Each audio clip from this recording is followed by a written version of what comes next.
വചനമായി നടനമാടും വചന വഴിയേ വചന വഴിയേ വചന വഴിയേ വചന വഴിയേ. വചന വഴിയിലേക്ക് സ്വാഗതം. വചന വഴിയേ. നമ്മളൊക്കെ എപ്പോഴും പരിതപിക്കാറുണ്ട്.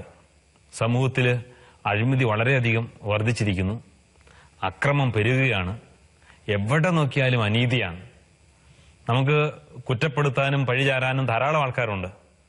ഭരണാധികാരികൾ, രാഷ്ട്രീയക്കാര്, സർക്കാർ ഉദ്യോഗസ്ഥര്, വിവിധ ഡിപ്പാർട്ട്മെന്റിന്റെ ഉത്തരവാദിത്വം വഹിക്കുന്നവർ, അങ്ങനെ അവരെയൊക്കെ നമുക്ക് പഴിചാരാനും ഉണ്ട്. ശരിയായിരിക്കാം ഒരുപാട് തലങ്ങളിൽ.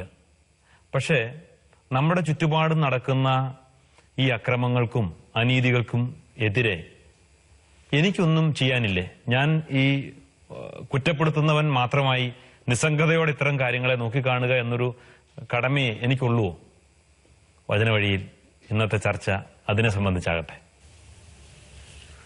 ചോദിച്ചേട്ടാ, ഇതും നമ്മൾ നിത്യേന എന്നവണ്ണം, അല്ലെങ്കിൽ നമ്മുടെ പത്രത്തിലെടുത്ത് നോക്കിയാലും മീഡിയാസിലാണെങ്കിലും വലിയ ചാനൽ തുറന്നാലും എല്ലാം കാണുന്നത് ഇത്തരം വാർത്തകളും സംഭവങ്ങളും അല്ലേ? അത് പക്ഷേ ഇത്രയും മീഡിയ ഇതിന് അലേർട്ടായിട്ട് ഇതിനെ ഇങ്ങനെ പുറത്തേക്ക് കാണിക്കാൻ ശ്രമിച്ചിട്ടും ഇത്തരം കാര്യങ്ങളൊന്നും സമൂഹത്തിൽ കുറയുന്നില്ല. അത് വർദ്ധിച്ചുകൊണ്ടിരിക്കുന്നതാണ് നമുക്ക് തോന്നുന്നത്. എന്തുകൊണ്ടായിരിക്കാം ഈ ഇത്രമാത്രം ശ്രദ്ധിച്ചിട്ടും അഴിമതിയും അക്രമവും അനീതിയും എല്ലാം നമ്മുടെ സമൂഹത്തിൽ വർദ്ധിച്ചുകൊണ്ടുവരുന്നത്? എന്താ ചോദിച്ചേട്ടാ അതിനെ കുറിച്ച് പറയാനുള്ളത്? റെനി പറഞ്ഞ പരിദേവനം കർത്താവ് തന്നെ നടത്തുന്നുണ്ട്. പക്ഷേ ഈ പറഞ്ഞതുപോലെ തന്നെ അതിനകത്തുള്ള പല വാക്കുകളും വാസ്തവത്തിൽ റെനി ഒരു പക്ഷെ പണ്ട് വായിച്ചിട്ടുള്ളതിൽ നിന്ന് തന്നെ റെനിയുടെ മനസ്സിലേക്ക് വന്നതായിരിക്കും എന്ന് എനിക്ക് തോന്നിയത്. യെശയ്യാ പ്രവാചകൻ കർത്താവിന്റെ അരുളപ്പാട് കൊടുക്കുന്നുണ്ട്. സത്യമില്ലാതായിരിക്കുന്നു, നീതി പൊതുസ്ഥലങ്ങളിൽ വീണ് അടിയുന്നു, അനീതിയെ വിട്ടകലുന്നവൻ വേട്ടയാടപ്പെടുന്നു. ഇടപെടാൻ അവിടെ ആരുമില്ല എന്ന് കർത്താവ് കണ്ടു. ഇടപെടാൻ ആരുമില്ലാത്തതിനാൽ കർത്താവ് ആശ്ചര്യപ്പെട്ടു എന്നാ പറയുക. അപ്പൊ ഇത് ഇന്നത്തെ മാത്രമുള്ളൊരു വിഷയമല്ല, ഒത്തിരി പണ്ടേ ഉണ്ടായിരുന്നു. പക്ഷെ ഈ ഇടപെടാൻ ആരുമില്ല എന്ന് കണ്ട് ആശ്ചര്യപ്പെടുന്ന കർത്താവിന്റെ ഈ റെനിയിപ്പം രോദനം നടത്തിയതുപോലുള്ള ആ രോദനം കേട്ട് ഒത്തിരി ആൾക്കാർ ഇടപെടാൻ വേണ്ടി സമൂഹത്തിലേക്ക് ഇറങ്ങി വന്നിട്ടുള്ളവർ പല കാലങ്ങളിലായി ഉണ്ടായിരുന്നു. ഇന്ന് യഥാർത്ഥത്തിൽ ഈ ദൈവത്തിന്റെ വചനവും ഇന്നത്തെ ഈ സാഹചര്യങ്ങൾ മാധ്യമങ്ങളിലൂടെയും മറ്റുമൊക്കെ നമ്മുടെ മുൻപിൽ ഇരുണ്ടു നിൽക്കുന്ന മൊത്തത്തിൽ വളരെ മോശമായിട്ടുള്ള ഒരു സാഹചര്യത്തില് ഇതേപോലെ തന്നെ ഇടപെടാൻ വേണ്ടിയുള്ള ദൈവത്തിന്റെ വലിയൊരു ആഹ്വാനം കണ്ടില്ല എന്ന് നടിക്കാൻ പാടില്ല എന്ന് തോന്നുക. വാസ്തവത്തിൽ ഇടപെടാൻ ആരുമില്ലെന്ന് കണ്ട് കർത്താവ് ആശ്ചര്യപ്പെടുകയും ഒരു പക്ഷേ സങ്കടപ്പെടുകയും ചെയ്യുമ്പോൾ അത് എന്നെയും റെനിയോ നമ്മൾ ഓരോരുത്തരും നോക്കിയായിരിക്കും അങ്ങനെ സങ്കടപ്പെടുക എന്ന് എനിക്ക് തോന്നുന്നു. നമ്മളൊക്കെ ഈ ഭൂമിയിൽ ഉണ്ടായിട്ടും എന്നും കൂടെ ബാക്ക്ഗ്രൗണ്ടിൽ കാണുമായിരിക്കില്ലേ?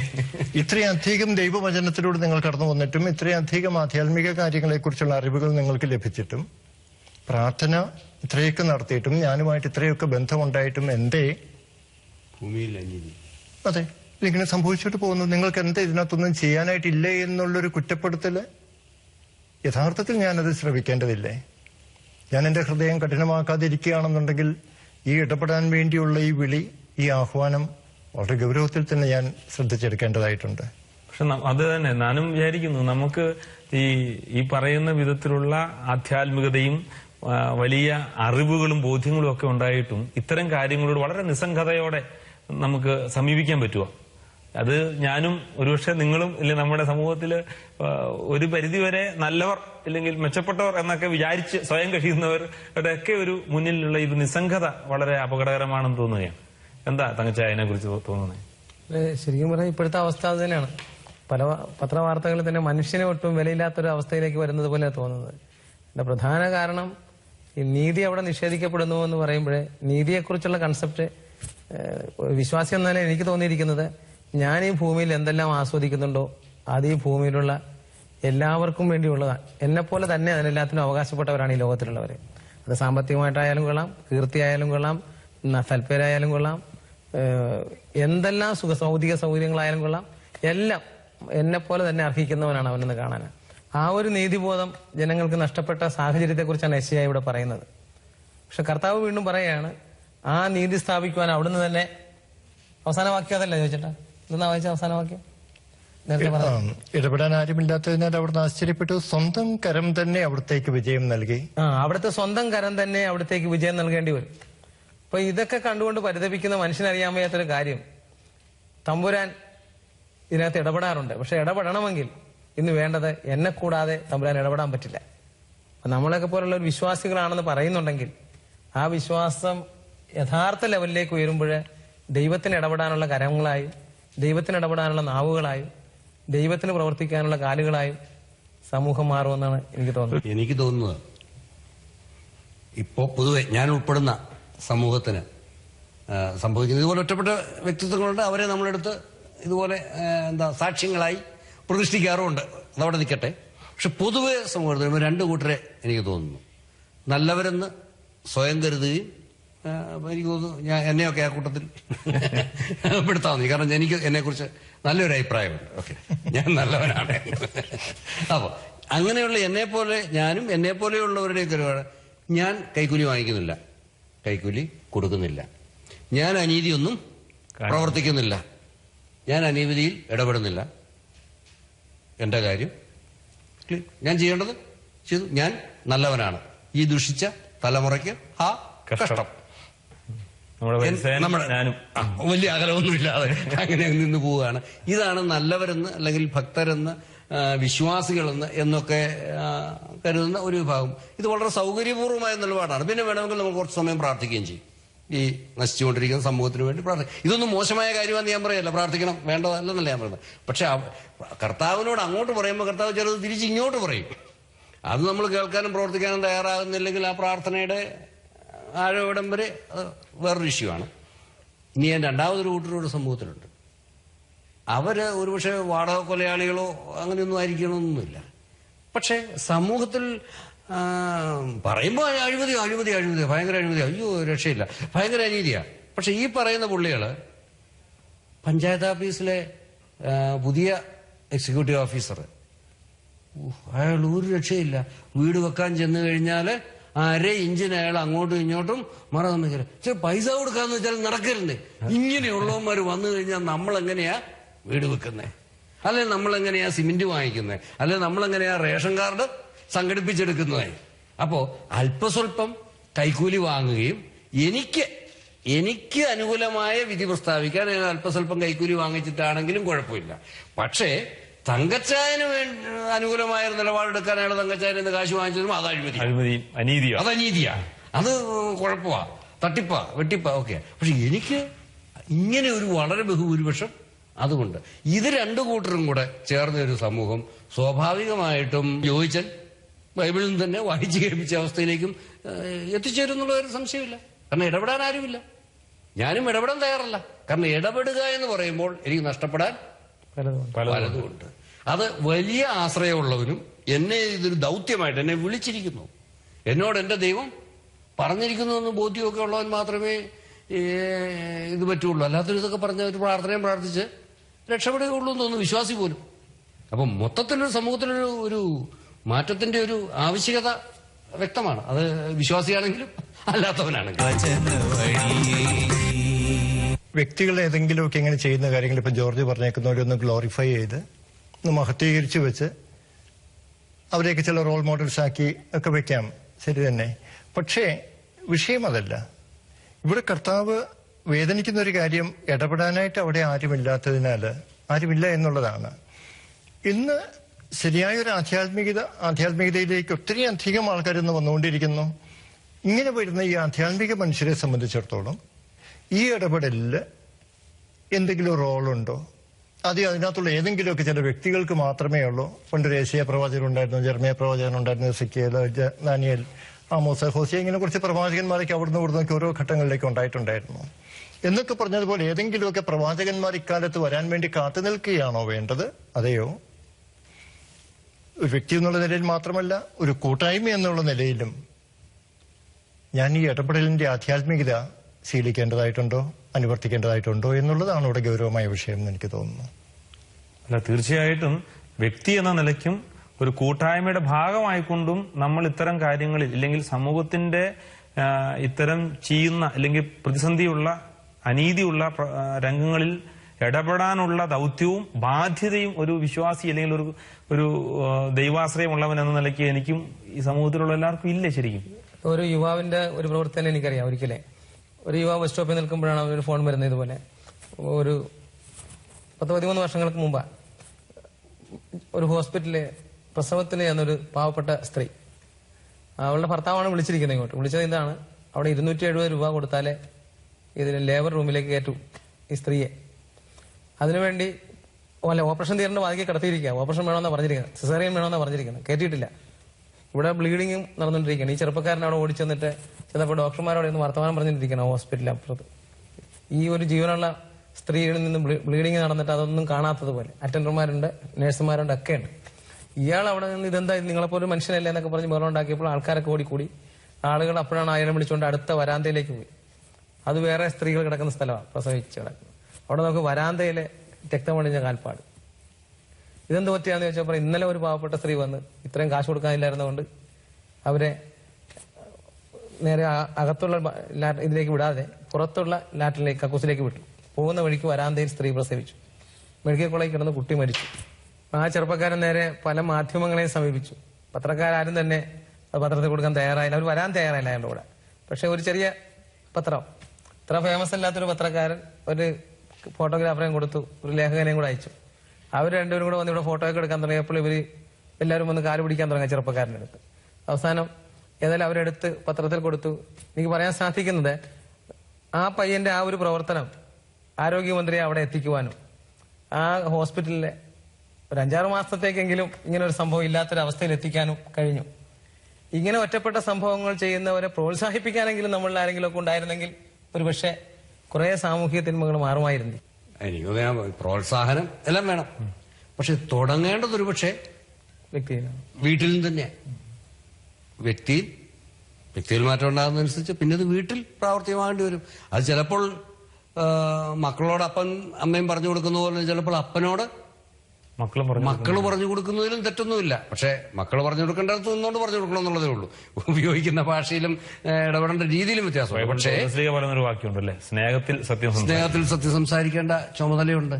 അങ്ങനെ ഒരു ധാർമ്മിക ധീരതയിൽ മക്കൾ വളർന്നു വന്നാലേ നാളെ സമൂഹത്തിലും അവനറിയത്തില്ല. കാരണം ഇതൊക്കെ മുടക്കുള്ള കാര്യമാണ്. അല്ലാതെ ഇപ്പൊ തങ്കച്ചായൻ പറഞ്ഞ ചെറുപ്പക്കാരന്റെ കഥയിൽ ആ ഒരു ഭാഗം വിട്ടുകളഞ്ഞ പോലെ എനിക്ക് തോന്നി. ഇത് വെറുതെ ഈസി ആയിട്ടങ്ങ് തീരുവൊന്നുമില്ല. ഇത് എങ്ങനെ സംഭവിക്കുമെന്ന് പറയാൻ പറ്റില്ല. നാഥാൻ പ്രവാചകന്റെ മുമ്പിൽ വന്ന് ദാവീദ് രാജാവിന്റെ അഴിമതിയോ അന്യായമോ അനീതിയോ ഒക്കെ നാഥാൻ പ്രഖ്യാപിച്ചു. ഒരു പ്രശ്നം ഉണ്ടായില്ല. ദാവീദ് മാനസാന്തരപ്പെട്ടു, രക്ഷപ്പെട്ടു. എന്നുകൊണ്ട് നാഥാൻ പറഞ്ഞതുപോലെ പറയാൻ ഇപ്പൊ ഇറങ്ങിക്കഴിഞ്ഞാൽ സ്നാപയോഹന്നാന്റെ കാര്യം കൂടെ ഓർക്കണം. സ്നാപയോഹന്നാൻ ഇതുപോലെ തന്നെ ഒരു കേസ് വന്ന് അലക്കി വെളുപ്പിക്കാൻ നോക്കി. എന്ത് സംഭവിച്ചു? വേറെ ഒന്നും നഷ്ടമായില്ല, സ്വന്തം തലയങ്ങ് നഷ്ടമായി. അത് പറഞ്ഞപ്പോഴാണ് ഒരു 10-25 കൊല്ലം മുമ്പ് ഉണ്ടായ ഒരു സംഭവമാണല്ലോ. എന്റെ കൺമുമ്പിൽ നടന്ന ഒരു സംഭവ പരമ്പരയാണ്, ഞാൻ സാക്ഷിയാണ്. ഒരു വിശ്വാസിയായ നമുക്ക് അയാൾക്ക് സക്കറിയ എന്ന് നമുക്ക് അയാൾക്ക് പേര് കൊടുക്കാം.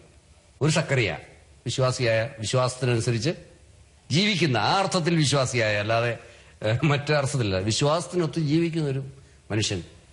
അയാള് രജിസ്റ്റർ ഓഫീസിൽ ജോലിയാണ്.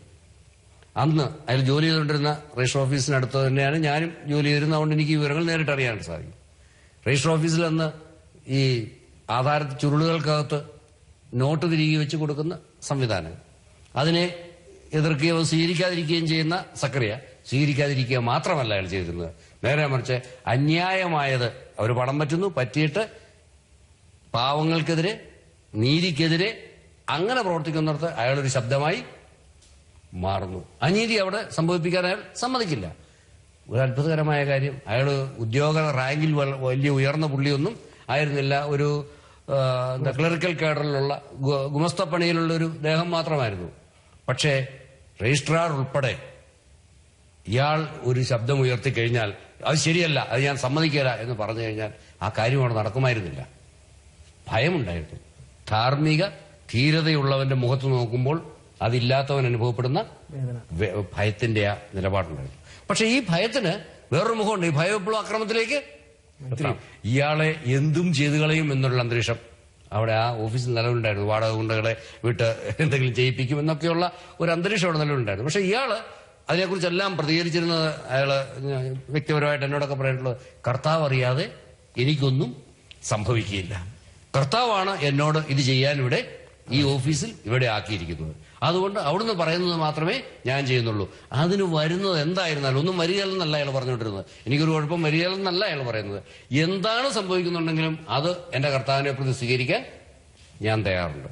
അവസാനം അയാളെ ഒന്നും തല്ലിയൊന്നുമില്ല. അയാളെ വയനാടിന്റെ ഏതോ മൂലയിലേക്ക് ഒരു ട്രാൻസ്ഫർ സഹപ്രവർത്തകരെല്ലാം കൂടി സംഘടിപ്പിച്ചു കൊടുത്തു. കാരണം അത് അവരുടെ ഒരു ആവശ്യമായിരുന്നു. അവരോർത്ത് ഒരു ശല്യം ഒഴിവായി, ഇനിയെങ്കിലും ഇവൻ പാഠം പഠിച്ച് നമ്മളിൽ ഒരുവനെ പോലെ ആയിത്തീരും എന്നൊക്കെ വിചാരിച്ചു.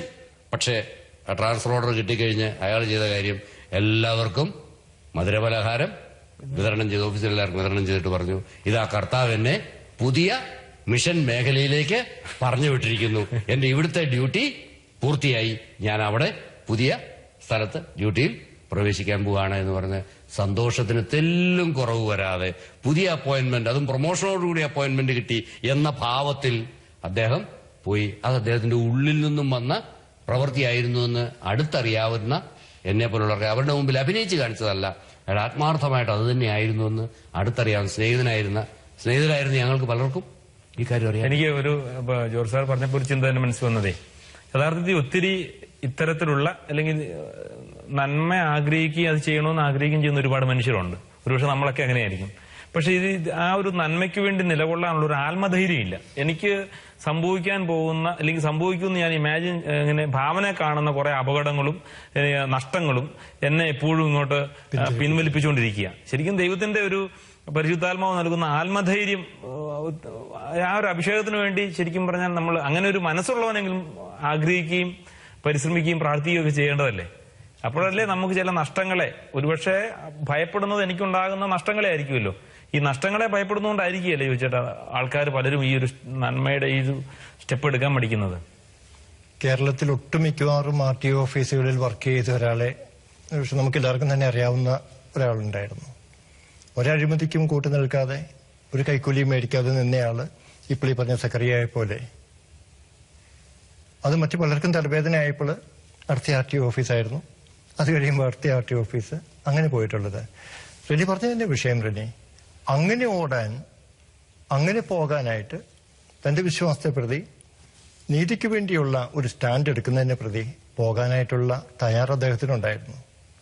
എന്നാൽ അതേസമയം ഇന്ന് ഇങ്ങനെയുള്ള റിസ്കുകളൊക്കെയുള്ള ഒരു ആധ്യാത്മികത അപകടമാണ്, അത് നമുക്ക് വേണ്ട എന്ന് വെക്കുന്നതാണ് സൗകര്യം എന്നുള്ള അപകടകരമായിട്ടുള്ള, അല്ലെന്നുണ്ടെങ്കിൽ ഒരു വിശ്വാസത്തിനൊട്ടും നിരക്കാത്ത വിധത്തിലുള്ള ഒരു ആധ്യാത്മിക രീതി ഇന്ന് വളർന്നുകൊണ്ടിരിക്കുന്നുണ്ടെങ്കിൽ അത് അപകടമാണ്.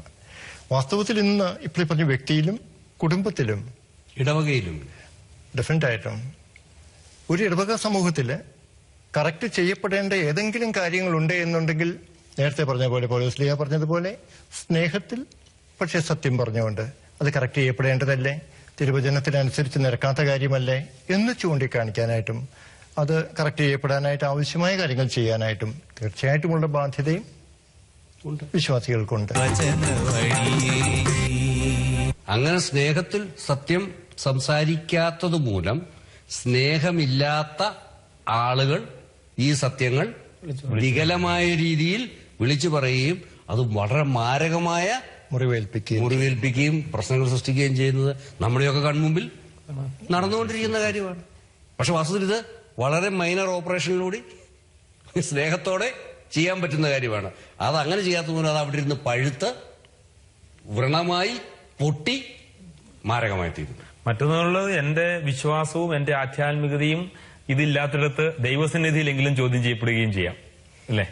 തീർച്ചയായിട്ടും. മറ്റൊന്നും വേണ്ടെന്ന്, ഇന്ന് പലപ്പോഴും അനീതിയെ നീതിയായി കാണുന്ന ആൾക്കാർ, അതാണ് ശരിയെന്ന് തോന്നുന്നു. എനിക്കുണ്ടായ ഒരു അനുഭവം ഇങ്ങനെയാണ്. എനിക്ക് പാസ്പോർട്ട് കിട്ടിയ അവസരത്തിൽ ഇപ്പോൾ ആദ്യമായി എൻക്വയറിക്ക് വന്ന പോലീസുകാരൻ വീട്ടിൽ പോയിട്ട് പോയി അയാളുടെ അദ്ദേഹത്തിന്റെ ക്വാർട്ടേഴ്സിലേക്ക് ചെല്ലണമെന്ന് പറഞ്ഞു.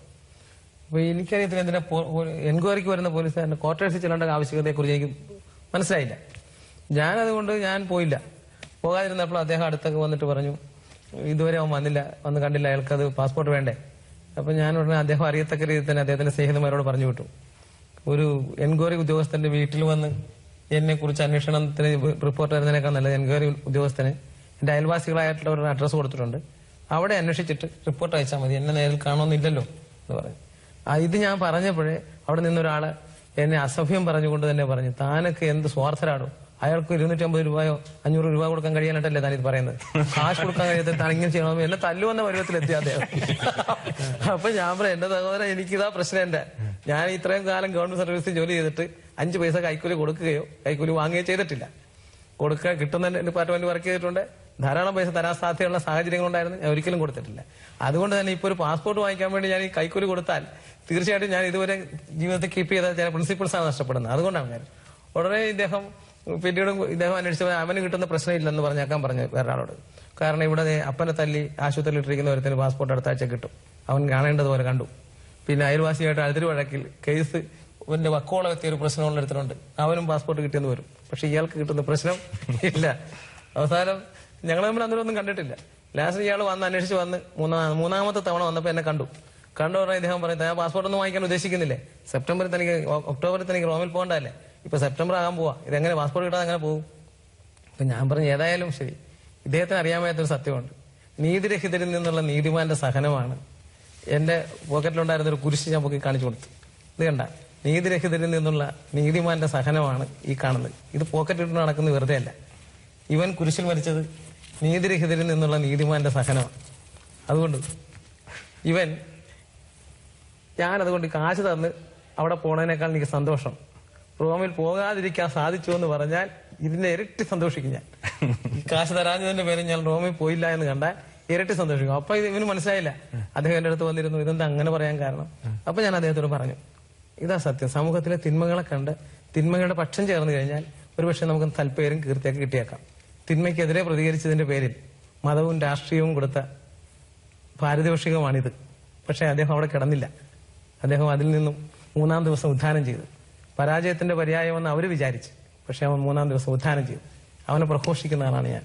ഈ പ്രഘോഷണം വാക്കുകളല്ല, ജീവിതം കൊണ്ട് പ്രഘോഷിക്കുന്ന നിർബന്ധമുണ്ട് എന്ന് അദ്ദേഹത്തോട് പറഞ്ഞപ്പോൾ അദ്ദേഹത്തിനും എനിക്ക് മനതാപം ഉണ്ടായോ മാറിയോ എന്നൊന്നും എനിക്കറിയില്ല. ഏതായാലും അദ്ദേഹം എനിക്ക് സംഗതികളെല്ലാം അന്നേരം തന്നെ സംഗതി അയക്കാനുള്ള പ്രസിദ്ധീകരണമൊക്കെ ചെയ്തു.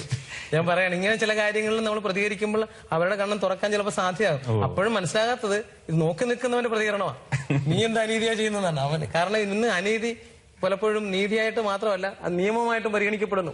എനിക്ക് തോന്നുന്നേ നമ്മുടെ ചർച്ചയ്ക്ക് ഒരു പരിസമാപ്തിയിലേക്ക് എത്താൻ ഇത് തന്നെ പര്യാപ്തമായ ഒരു അവസ്ഥയാന്ന് തോന്നുന്നു. കാരണം ഈ കുരിശിനേക്കൊന്ന് നോക്കാതെ ഒരുവനും നീതിക്ക് വേണ്ടി നിലകൊള്ളാൻ പറ്റുകയില്ല. നീതിക്ക് വേണ്ടി നിലകൊള്ളുന്നത് ഒരു കുരിശു മരണത്തിന് തുല്യം തന്നെയാണ്. അവന് നഷ്ടപ്പെടാൻ ചിലതുണ്ടാവും. അവന് ലഭിക്കാവുന്ന പല നല്ല അവസരങ്ങളും നഷ്ടപ്പെട്ടു എന്നും വരും.